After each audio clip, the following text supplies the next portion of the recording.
বাম হাত দ্বারা ধরা ডান হাত নিচে রেখে পানি পান করা যাবে কি?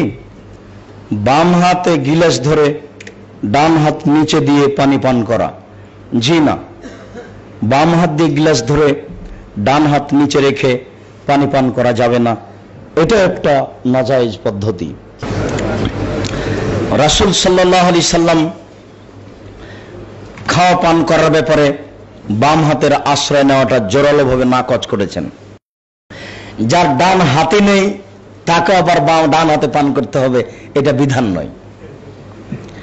ডান হাতে নেই তো ইসলাম বলবে কি করে? তার মানে আমরা কুষ্টিয়াতে এক প্রোগ্রামে বলেছিলাম এই শতাব্দীতে যে কোনো সমস্যার সমাধান দেওয়া যায়, ফেকা লাগবে না।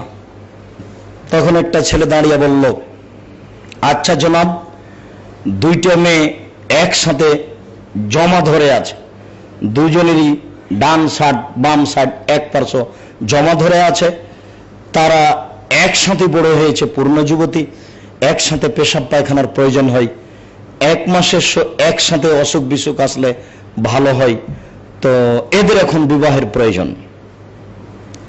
অঙ্গ পৃথক পৃথক, দুইজনের এক পার্শ্ব লেগে আছে। কথা কি বুঝতে পেরেছেন? আপনি তো বললেন কোরআন এবং সহিহ হাদিস দ্বারা এই শতাব্দীতে ফতোয়া দেওয়া সম্ভব। এই শতাব্দীতে কেন, কিয়ামত পর্যন্ত সম্ভব। আমরা তো 18 বছর থেকে আত্মাহারিক পত্রিকায় ফতোয়া লিখছি, আমাদের কাছে এমন কোনো প্রশ্ন আসেনি যেটা আমরা কোরআন এবং হাদিসে পাচ্ছি না। এখন এই ছেলেটা দাঁড়িয়ে চট করে বলল যে আমি একটা প্রশ্ন আপনার সামনে পেশ করছি যেটা কোরআন হাদিসে পাওয়া যাবে না।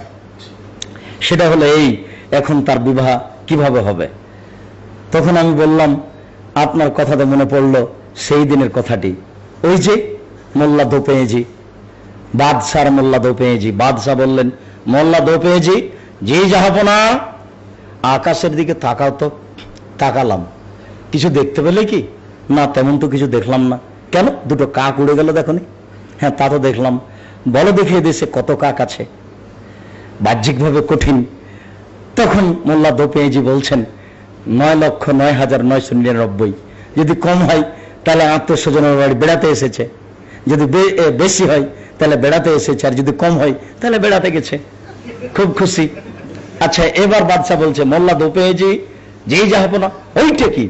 ওটা চৌবাচ্চা জাহাপনা। বলো তো দেখি এই চৌবাচ্চায় কত পিয়ালা পানি আছে? যদি বলতে না পারো তাহলে তোমার গর্দান যাবে।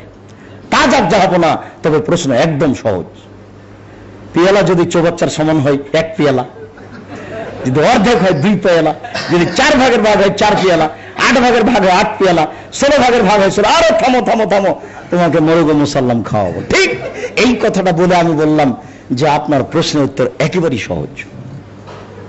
বড় ডাক্তারের কাছে আশ্রয় নিতে হবে। বড় ডাক্তার যদি বলে পৃথক করা যাবে, করতে হবে।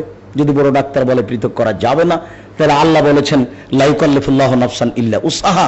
আল্লাহ মানুষের উপরে ওই বিধান চাপিয়ে দেন না যেই বিধান মানুষ বহন করতে পারে না। এখন পৃথক করা যাবে না। কে যদি বিবাহ করতে চায় তাহলে দুজনই মেয়ের তার সাথে বিবাহ দিয়ে দাও। এবার তুমি বের করো মেয়ে কোথায় আছে আর কে বিবাহ করতে চাচ্ছে।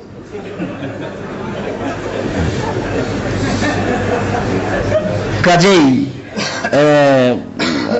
বাম হাত নেই, ডান হাত নেই, তবুও তাকে ডান হাতে আমরা পান করতে বলবো না।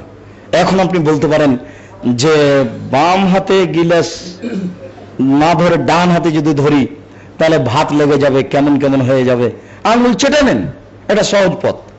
আপনি হলে প্রত্যেকের জন্য গিলাস করেন। এখন তো প্রত্যেকের জন্য গিলাস দেখা যায়, একজনের গিলাসে আর একজন পানি পান করে না। গিলাসের অভাব নাই টেবিলে, অথচ এক গিলাসে সবাই পানি পান করবে, এটাই সুন্নাত। এক